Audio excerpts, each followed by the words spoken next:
स्वतःसाठी स्वतःच्या कुटुंबासाठी जगतात त्यांची साजरी होते ती तिथी. आणि आपल्या आयुष्यातील प्रत्येक क्षण लोकांसाठी जे वेचतात ते पुण्यपुरुष असतात आणि त्यांची साजरी होते ती जयंती.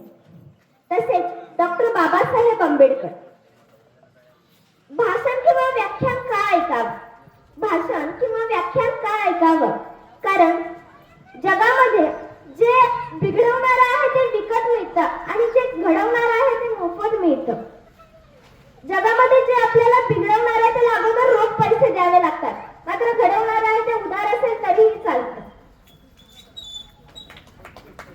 दारू घ्यायची असेल तर अगोदर पैसे द्यावे लागतात आणि नंतर प्यावी लागते.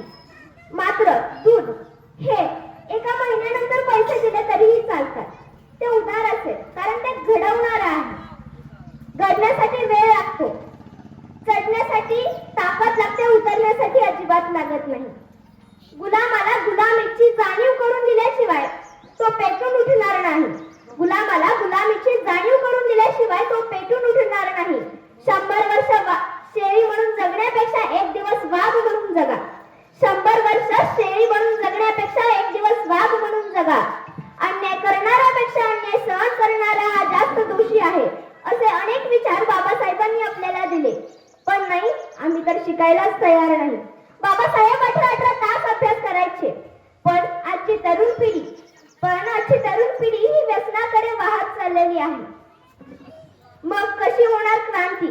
म्हणून मी ठरवलंय, मी स्वतः शिकणार, लोकांना शिकवणार, संघटित करणार आणि अन्यायाविरुद्ध संघर्ष करणार हेच विचार मी बाबासाहेबांकडून घेतले आहेत.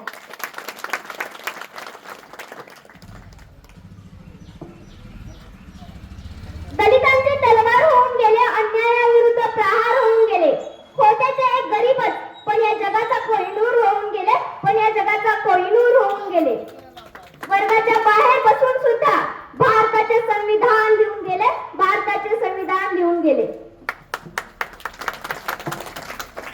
शेवटी जाता जाता मी एक छोटंसं काव्य सादर करेन. काव्याचं नाव आहे कसं जगायचं. आयुष्य जगणं ही एक कला आहे. कसं जगायचं हे ज्याचं त्याने ठरवायचं असतं.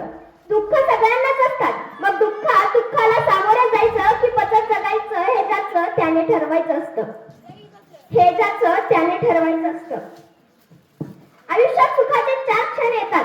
तिचं भर सुखात सुख मानायचं की ते सुख वाटून वाढवायचं हे ज्याचं त्याने ठरवायचं असतं. उद्याच्या चिंता या सगळ्यांनाच असतात. मग उद्यासाठी मरायचं की आजच्या एका दिवसामध्ये संपूर्ण आयुष्य जगायचं हे ज्याचं त्याने ठरवायचं असतं. समाजात जर आपलं अस्तित्व टिकवायचं असेल तर स्पर्धा ही अटळ आहे. मग ही स्पर्धा कोणाशी आहे? दुसऱ्याशी की स्वतःशी हे ज्याचं त्याने ठरवायचं असतं. प्रत्येक सामान्य माणसात असामान्य असं काहीतरी असतंच. मग सामान्य म्हणून जगायचं की असामान्य म्हणून हे ज्याचं त्याने ठरवायचं असतं. कुणाच्या तरी आदर्शांवरती जगायचं की स्वतःचा आदर्श सोडून जायचं हे ज्याचं त्याने ठरवायचं असतं. शेवटी जाता जाता मी बाबासाहेबांबद्दल एक शिवगर्जना देईन. घटनापती, तर्कशास्त्र, शिल्पकार, क्रांतिकारक, क्रांतीसूर्य, विश्वरत्न, बोधिसत्व, मुकनायक, भारतरत्न, महामानव, युगपुरुष, न्यायमूर्ती, कायदे पंडित, महामानव डॉक्टर बाबासाहेब आंबेडकरांचा जय जिजाऊ जय भीम.